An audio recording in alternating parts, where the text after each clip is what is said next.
ప్రతి అడుగు తనకు తానే సాగింది నీ వైపు నా మాట విన్నంటూ నేనాపలేనంతగా భయపడకు అది నిజమే వస్తోంది ఈ మార్పు నీ కోతి చిందుల్ని నాట్యాలుగా మార్చగా నన్నింతగా మార్చేందుకు నీకెవ్వరిచ్చారు హక్కు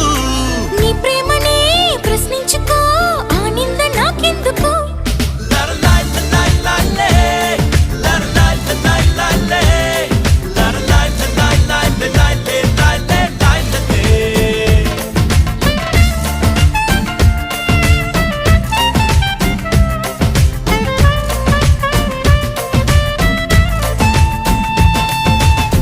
నిలువత్తము నిన్ను ఎప్పుడైనా నువ్వు ఎవ్వరు అని అడిగేనా ఆ చిత్రమే గమనిస్తున్నా కొత్తగా